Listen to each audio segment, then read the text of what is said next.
It's the most wonderful time of the year. Jill Yes. Schoelen is back and she's gonna talk about a movie she's in. It's the most wonderful time of the year. How was that? How was that? Woo-woo! That was woo-woo-woo-woo-woo. Jill liked it. That's all that matters. It doesn't matter if I don't like it. Look, you guys have already won because you're both incredibly festive, and here we are. It is Christmas time. This is an exclusive special segment for the Geekscape annual holiday fundraiser. Right. So, Jill, we're so happy to have you back. We're always happy to have you. We're happy to have you, especially back today, to talk about a film that we have not covered with you, which was 1986 is Babes in Toyland, that you were, well, a part of, starring in. And we'd love to hear all about it. Okay. Welcome back.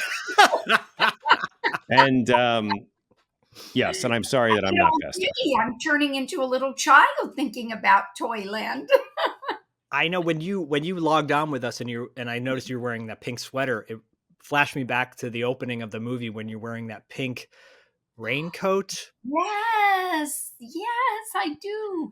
This was just arbitrary, and the fact that it has stars, totally arbitrary.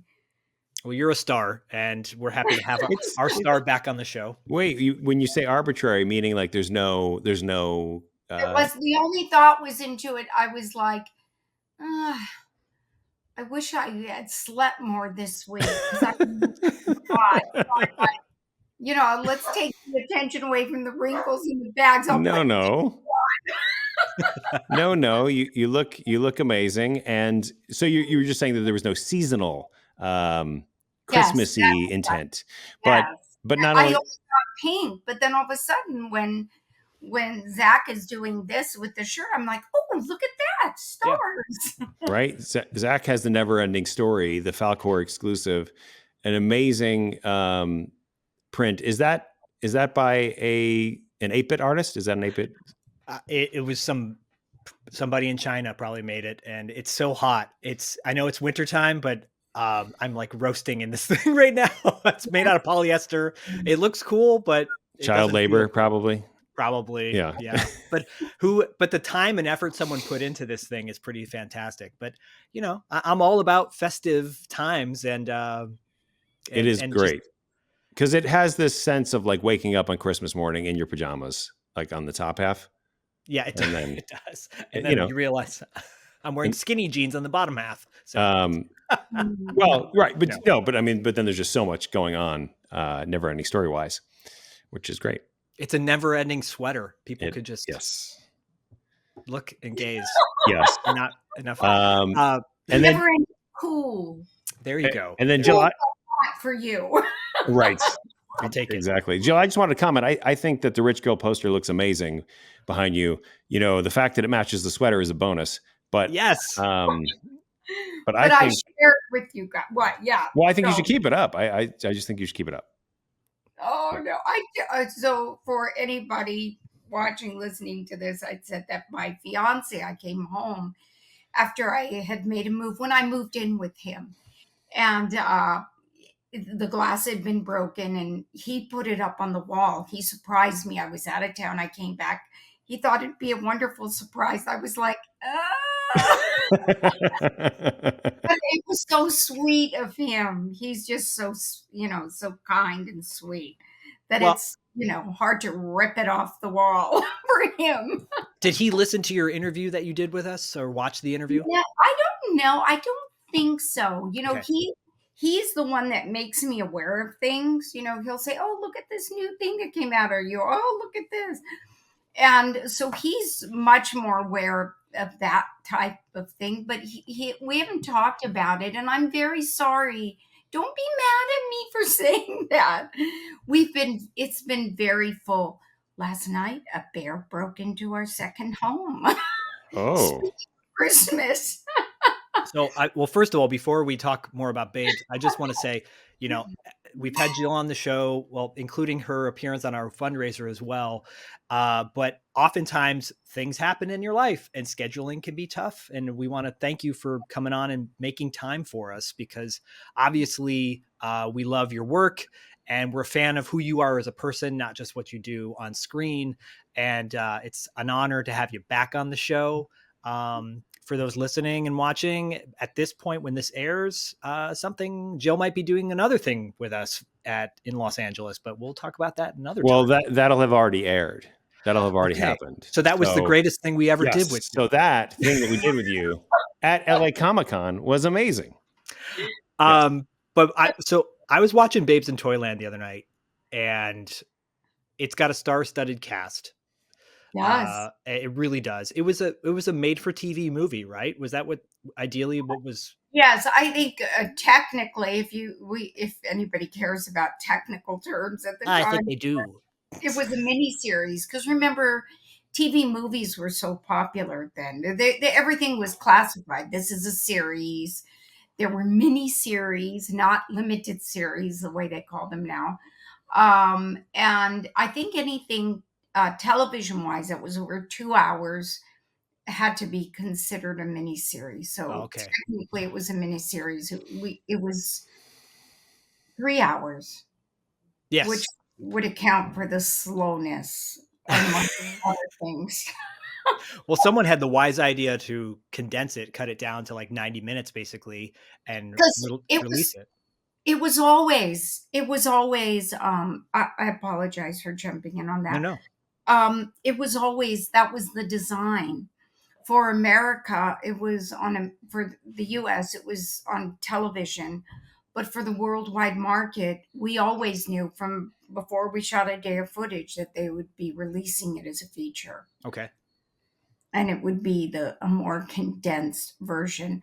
But, there were some issues, I think, around that time. I mean, we'll go into it, but more heavily. But one of the issues at the back end, I think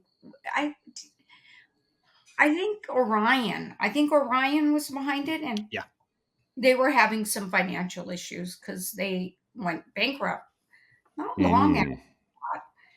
Because I remember, I don't know if you guys remember, but in their bankruptcy, they did some kind of deal or something with McDonald's where they were like, buy a meal or whatever, and then you can get these videos for only $5. Oh, gosh. Okay. Zach probably owns them. And, No. whatever the Happy Meal was, he's got it. One of them was Babes in Toyland. I mean, it just did crazy. It did crazy numbers being sold through McDonald's. And grocery stores. I remember seeing it at grocery stores. They would have, tapes to buy as you're walking out. And Babes in Toyland's right there with you and Keanu and Drew smack dab on the cover. Yeah. Yep. So just some some brief background for those that might not be familiar with Babes in Toyland as a whole, because it was originally conceptualized as an operetta, I think in the late 1800s, very Mother Goose nursery rhyme, heavy meets musical. And over, more than a decade, it's had so many different visualizations, versions. And of course, I believe that yours, the 1986 version, is like, I think the most recent. Don't quote me on that, but I feel like with you and Keanu Reeves and Drew Barrymore, that is one of the more. It's like every generation, has their own Babes in Toyland, essentially. Yeah, and maybe our version made it die on the vine. I don't know. It caused Orion to go bankrupt. Awkward. And that was the end of Babes in Toyland. I don't know. Maybe things follow me. I don't know, because then I did that other movie a couple years, just a few years later. There Goes My Baby, and that's really when it went bankrupt. Because they just assembled that and threw it out. God. I think they went bankrupt before that film even got a release. I think its release was after the bankruptcy, and then they just tried to do whatever they could. I don't know. Well, all I know is that this film has sustained a cult following It decade has. after decade, and I think the general consensus is with people is it's really cheesy, it's really corny, but it's super nostalgic fun, and I think that's yet another reason why movies like this stand the test of time, because it brings up that nostalgia of an era that when they were kids. So many people watch this when they were kids of the 80s, and now they're like, I remember that time so great. And there were a lot of moments in the 80s that were not great, but if you can like encapsulate certain things that and remind and give you good feels, then that's all that matters to me, really. I think so too. I mean, I have that philosophical argument with a lot of my jazz friends, and I have to be careful what I say here because I'll give them away who they are. But they're people that have played on pretty much everything, because the great jazz players in LA are also the studio musicians that are Right. doing all the soundtracks and overall. And but I have this argument with them, especially over one film that went hugely successful with music. I can't say which one it was, but they don't like it. That's why I can't say it. I can't say the name of it because they can't stand the music and they played all the music, and yet it was a huge hit. And Yeah, sometimes La La Land, the land of Yeah. La La can Yeah. be a little tricky in this world. so I've heard that too. Yeah. But they don't like it, and they say, well, it's not, the music in these particular films are not at a certain level. And I say, but it's not about that. No. Really, it's not. It's like, that's forgive me, audiences, please forgive me. I'm going to say something I shouldn't say.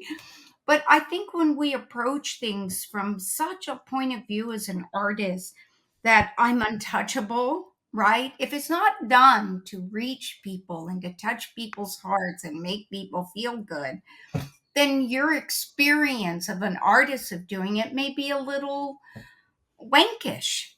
Yeah. That's a great way to describe it. All self-indulgent, my performance, they can't understand it. Right.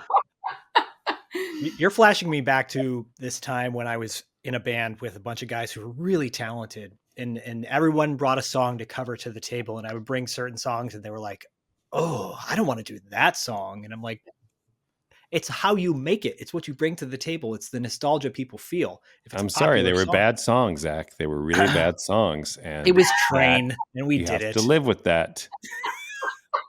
Can't just come with any song you want. Be like, this is awesome. It's like, because most people don't feel that way. Speaking of songs, and I'm gonna rough segue. Speaking of songs in Babes in Toyland, Leslie Bricusse does the music for the film, and the minute that popped up, I had forgotten that he did, and when I watched it again, I'm like, that's the nostalgia behind Willy Wonka. Like that is the score for Babes in Toyland. I think is great, and I'm as someone who's on the outside looking in when it comes to writing music, composing music. If you can compose something original, I'm always in awe of that, whether it's considered good or not, Well,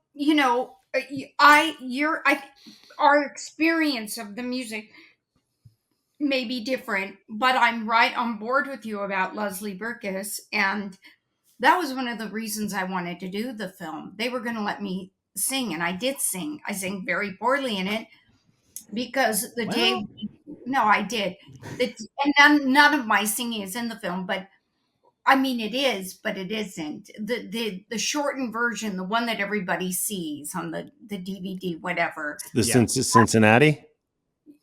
Yeah, like that's me. And I sing with you and all that. That's all good. But there was another number that Keanu and I did that is just really bad.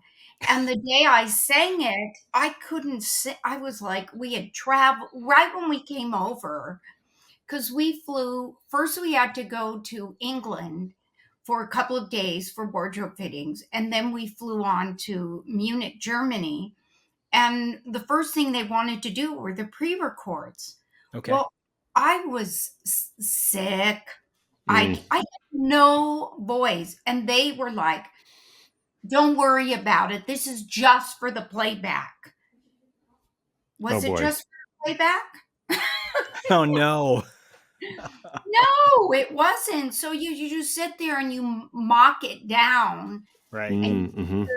you can't sing. You're struggling to well, you know what it's like when you're really hoarse and stuff, and Right. and I think Sure. that was I don't know if in the back end they just said it's not worth it.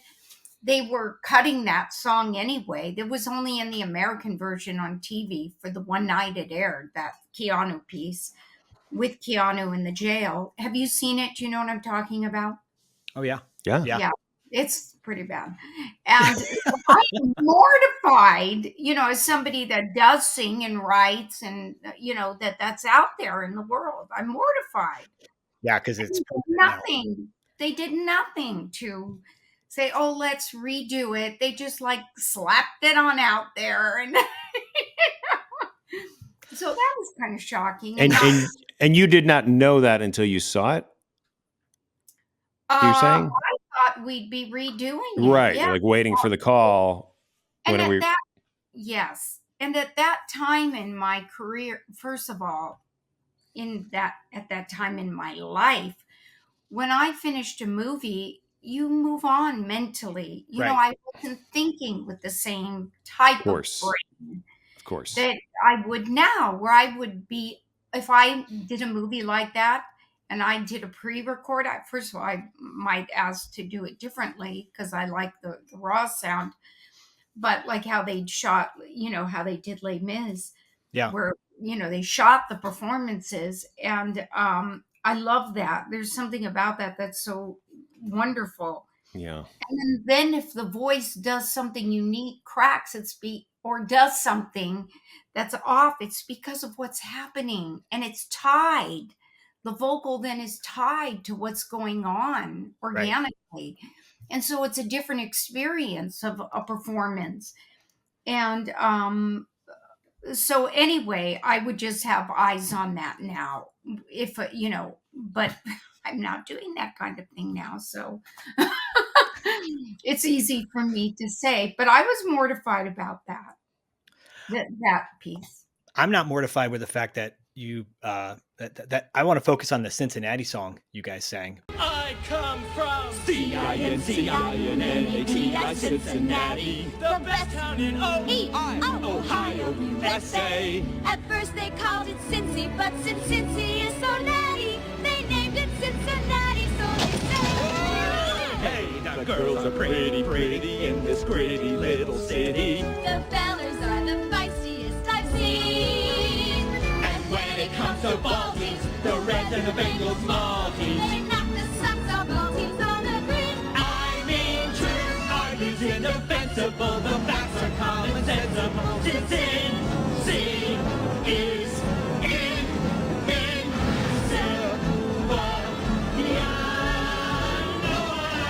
Cincy's more than merely natty. She's Ohio's Maserati. Cincinnati's at the center of the scene. I mean, two argues indefensible.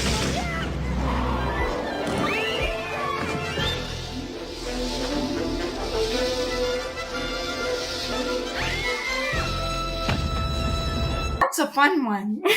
That was not written for this. That was is that Cincinnati's home? You know how every city or state has. I think Leslie Bricusse wrote it. No, that was Okay. definitely written for this. Okay, because I just got it really quickly. Foster City, where my wife is from, they have a song that they would sing in high school. It was the Foster City song. So, say that again. Can I look it up really quickly? Elementary school. Yeah. Can I look it up really The quickly? Foster City Elementary School song? Yeah, I mean, schools have songs, Zach, but they don't just include that in you can't just include a song movie in a. I felt like in a part of me was Christmas movie. is was this a song that's the Cincinnati school district that kids would sing in elementary school? No. The fact that there's so much. Oh, he wrote it. Leslie Bricusse wrote it. There's so Okay. much Oh, cool. Okay. Cincinnati pride. You have to love that. You don't see a lot of pride like that really in many towns. You know, No. I mean, certainly cities know, right? Like, there's obviously sports town connections and stuff like that. But for a group of 4 people in a car, in a Jeep, in a four wheel drive, driving through a blizzard, to just have this moment of like such like, where are we? The best city in the world, Yeah. you know, Yeah. and break into, you know, how with such earnestness, right? Like, we love this city so much, the best city in Ohio. I know. But, going back to the whole Leslie Bricusse thing and the innocence and the feel good part of it, I mean, we're here to talk about the movie, all Yeah. the good stuff and all of it, just like Yeah. all of it. But I'm not sure if they hit the mark in making the movie, in going so much for that innocence. I Yeah. mean, I mean, right now, I think I've been thinking a lot about this because of the 80s, and I just got offered another film to do with a lot of iconic 80s people. Amazing. So, but Babes in Toyland was more like a throwback to the what 50s 50s or 60s. Yeah. Like the or 60s. claymation specials and stuff like that. Yeah, but done live. Right. But Exactly. done, and then with the little soldiers that were really wooden. Yeah. I Mm-hmm. mean, wooden soldiers. Like, really, I was there. They were like little toy wooden So soldiers. cool. Yeah, it was cool. And but I'm not sure. Did it translate? I Yeah. mean, again, I have to go back to nostalgically, it's fun at this point. You have to look back with a little tongue in cheek sort of thing and be like, Yes. wink, it's okay. It's cheesy, but it's fun and it's a great holiday movie to watch with the family. That's a refreshing thing too, you know? I just love your spirit, Zach. I just love it. I try to find the joy in everything. Try to. Love that. Yeah. That's beautiful. I mean, I would say Thanks. that, like, when you look at the year as a whole, a lot of people on the surface would probably like to get back to Christmas, you know, having that childhood wonder and curiosity, and I think the reality is that, like, it's usually very stressful. We have to see family that we don't like, whatever it is, right? Like, you know, or like, there's just dynamics, there's layers, right? And it's not as simple as turning on a switch and being like, Christmas. I think Right. people try to do that, but on our show, that's what we try and do with that nostalgia aspect. When you watch a movie like Babes in Toyland, and it does take you to that place, and you remember, like, oh, I was a kid, and I remember these scenes, and I remember the joy that I felt and the excitement that I can feel about Christmas and the innocence. And for a lot of people, you know, it is that easy, or it's like they have that one movie, right? We always watch this movie. It's we have traditions, because I think it's about connecting to those parts of ourselves Mhm. that we tend to cover up maybe during the rest of the year. Right. And that's what I think, Zach, the point you were making, right, about you know, that people have a love for a film like this because they have that sentimental sense memory of where they were the first time they saw it, and they're sitting on the floor and the fire's over here and their cousins are visiting. But I will say this, what brings me the most joy about that film, besides some terrific memories, fun memories, is in the present moment. And when I say in the present moment, I mean over the years when I've been at a horror convention. And that's where I go, I do so few of them, but to sign autographs. And every show, undoubtedly, I get X amount of people that come up and say, do you have anything, Babes in Toyland? And they share and they're almost like shaking their joy.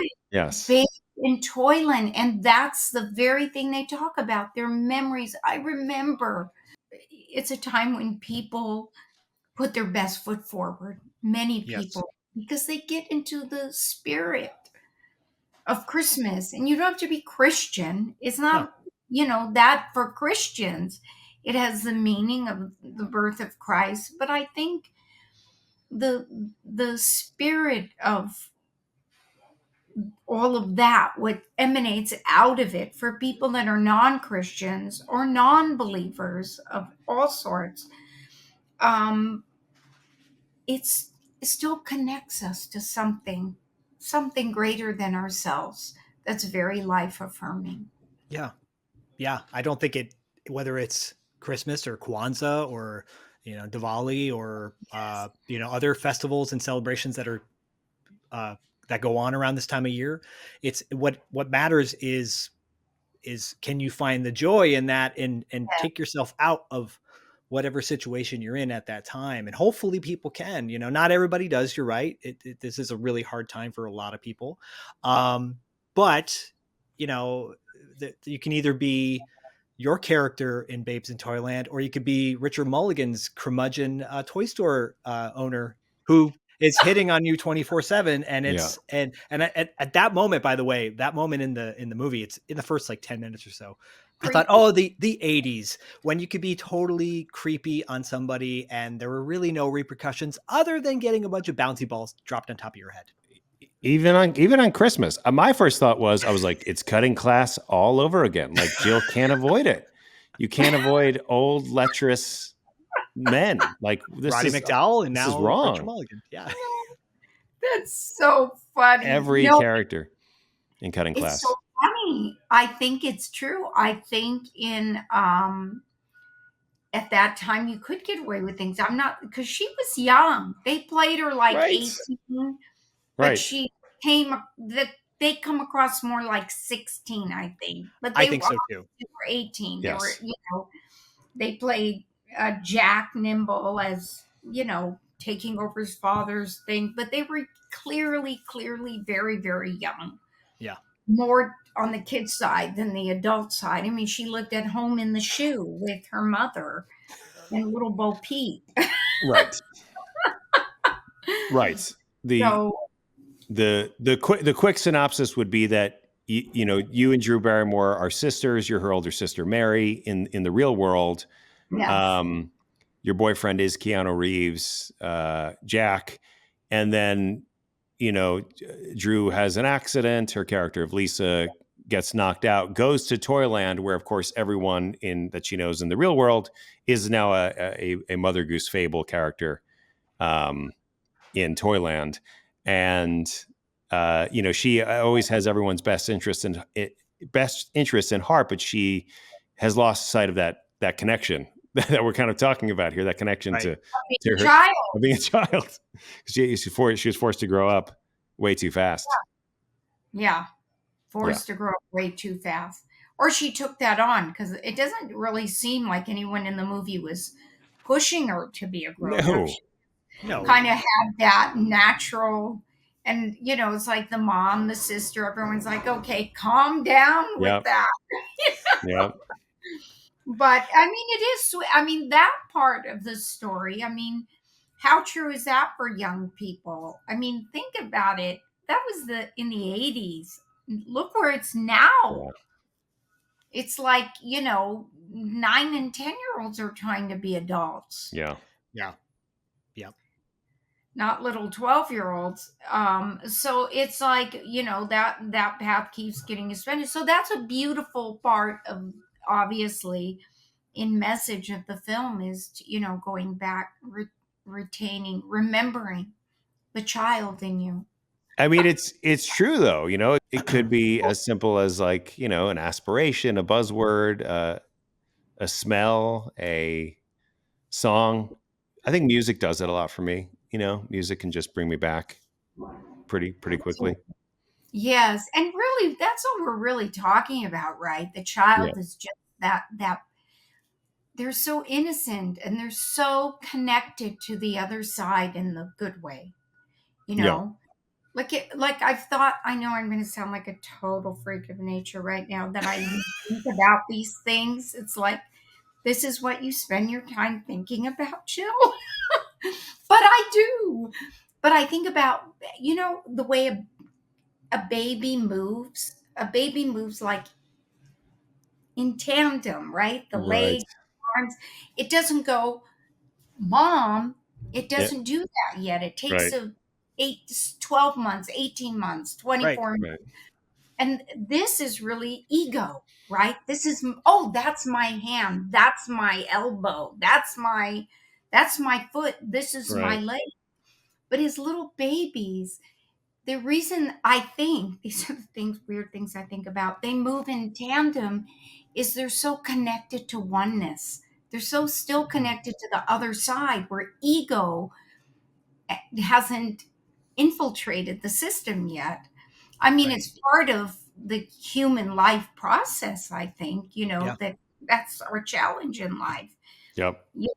and you need that to, walk around and function on the planet. But I'm more talking about the underlying, the spiritual part, like how do we be connected to ego and disconnected from it at the same time to stay in spirit of beauty and goodness.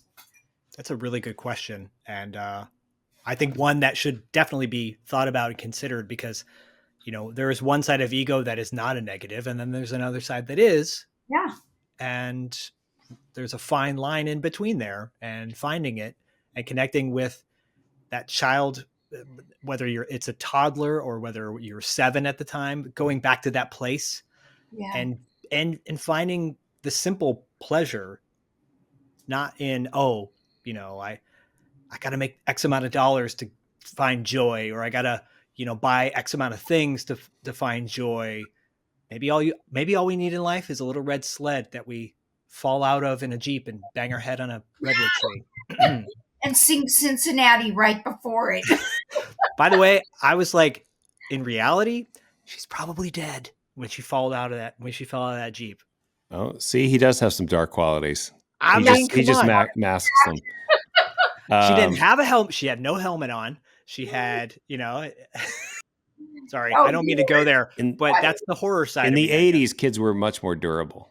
They were. Yeah. This is true. We took some bangs, man. We got hit with stuff. I really quickly want to Yeah. move over to the fact that you were not only surrounded by fellow actors at your own age, but you had really solid older actors. Iconic. Brennan, iconic. Mhm. And then this is a stage in your career where you had done many projects prior to this and you would go on to do more after. Was this a stage in your career where were you still taking mentorship from these other older actors? I don't think so. Okay. I felt very, just with them all, with everyone. I mean, ironically, probably in the main cast, the inexperienced one was Keanu, but I think he was adorable in the film. Oh, well, you're all adorable. Yeah. Drew Barrymore delivers lines in it that are just so. If it was by another actor, it might not be the same. It's cute, when she says certain things, and on the flip side, you'd be like, "That's absurd." Yeah. When her mother, when Like, what? Eileen Brennan is, the mom, she's calling and she's getting Dustin. She's like getting her tires changed or something. She's like getting that, her or tires changed in the blizzard. On Joey. I'm putting chains on Joey, she says, or something. That's right, your little brother, right? Yeah. And Drew's delivery of like, "Okay, mom," or something. I forget exactly what she says, but it's just in the delivery, it makes it cute versus like, "Oh God." Okay, mother, dinner will be ready. It's kind of like that. Yeah. Whenever you're home. And then on the other side of the spectrum, you have Pat Morita as the embodiment of goodness, the toy maker / Santa. Yeah. Who's trying to see the good in everybody, evil. It's not, it's funny. It's like, nothing's black and white to him. There's no he's like, there's good and bad, the battle in everybody. But then by the end, he's like, all right, well, this guy, Richard Mulligan's character, he's like, he is finally realizes he is evil, just totally He lives evil. in a freaking bowling ball. Yeah. For those who haven't seen it, and I'll just quickly plug the fact that it got released on Blu-ray. And I personally am a huge fan of physical media versus doing anything streaming. I think everyone should go out and get Babes in Toyland on Blu-ray. It's just for that nostalgia fun. Oh, that's so great. Yeah. Thank you for that, Zach. It is. I think I've seen it in the last 10 or 15 years, maybe twice. And I enjoyed it from that nostalgic point of view. And of course, all my personal memories, because it was just so fantastic. It was my first time to Europe and and being such Amazing. good friends at the time with Drew, and we just had so much fun. I mean, with all those, they had like in the back lot of the studio, it was just they built the whole town, just like when you go to Universal Studios and they'll show you the street. It was like that. It was 2 or 3 streets. I mean, again, and I know we keep coming back to this place about nostalgia being, so saccharine and sweet. And like this movie epitomizes that. There are moments in this film where you're like, oh man, that was an odd choice to cut, where especially keep going back to the Cincinnati song in the tracker that you guys are in, and Drew's face at the whole time is like traumatized, but yet like happy. It's a really weird moment. I know. You know why I think that happened? Yeah, it was like the makeup was bad. It almost looks like she's like has a stomach problem. Like she's kind of looks like she's sweating and it's freezing cold out. I don't know. The only thing I could think of was, she was really young. I think she was 11 when we did it. And she only got to shoot a couple hours a day. And they were very strict and about her time on set. So they had somebody else. So for almost everything, we were doing the stuff with somebody else. And then she would come in, obviously on a master shot. Mm-hmm. But then on our shots, a lot of times it, would be the stand-in, the adult, very small, sweet woman stand-in. And so I think that's how that happened. It almost looks like an insert, like maybe they shot it later, and I'm not sure. But I've always thought the same thing when I saw it, like, oh, she looks kind of traumatized there. Because she's like, yeah, right. Yeah. I'm not sure how that ended up like that. It doesn't seem organic. Really quick, what is can you name a few fond memories of Christmas when you were a child? Like, does anything stand out to you during that time? Well, when I was a kid, I think my favorite, I love Christmas morning with my own family, my mom, my dad, and my 3 brothers. But I think my favorite was Christmas Eve with my grandma and grandpa on my mom's side. I see them so clearly right now. It's so strange. And my cousins, all together, there were 16 of us. And that included myself and my 3 brothers. And Wow. we got together for everything. We grew up in North Hollywood. And, the blocks are well-defined blocks. It's like perfectly geometrical, Yep. thing happening over there. Looking down from the sky, you can see it so perfectly. And so we lived in one house, and my one cousins lived only one other house away. There was one house in between us. And then the other family lived, how they have the short side of the block and then the long side, the short side over 2 blocks. So it was like 4 houses away, but 2 short blocks. And then their house was the second house. So cool. And my other cousins lived on the next street over. So we were always all together all the time. We all went to the same school, the 16 cousins. But Christmas was fantastic. And every year we would pull, names and buy a gift for one of the other cousins, whatever. So that was always so much fun. And those were very happy times.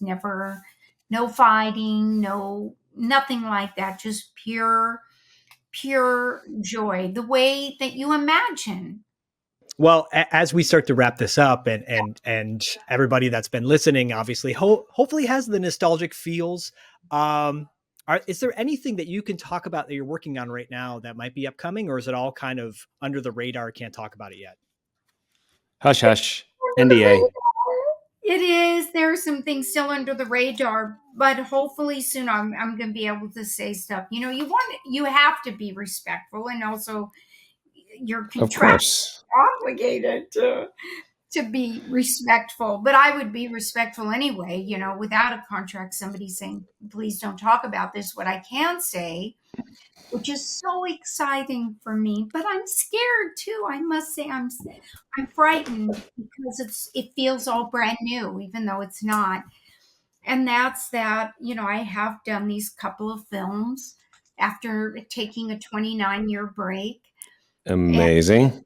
And I Amazing. look forward to talking about them. And there are some other things that look like they are likely on the brink. And then I told you this other film just popped up, and it's really enjoyable, and I love the cast in it. I mean, I love it, and I can't talk about that either. Yeah, we'll definitely have you back for that. Yeah, that'll be the next one. Jill, thank you so much for talking about Babes in Toyland with us and holiday nostalgia. And I mean, it's all the feels. It's the good. It's the man. I wish we could reset this moment, but it's everything. And it just brings a lot of joy having you back on the show talking about this. So thank you. But yeah, as always, we love having you on. We love doing things with you. Guys, thank you so much, and thank you for talking about Babes in Toyland. Of all the movies that I've done, it has a very not secret, but kind of like secret. Let me say this, treasured part in my heart. And I was so excited when I got the offer because of nostalgia. I knew it was going to be on every year at Christmas, and I was like, "Oh, Yep. I've accomplished something really huge." You're part of Christmas history. Do a Christmas film. Christmas mystery? Yeah. But so thank you for bringing this movie, and anyone that watches it, watch it from where Drew Barrymore arrives at, which is with the heart and the eyes of a child. Yes. Yes. Couldn't have said it better. Thank you so much, Jill. Thank you. Have a beautiful day. Merry Festivus. Merry, joyful Christmas and every holiday we are celebrating in this season. To everybody. And Yeah. Merry Christmas happy holidays to all you Geekscapers.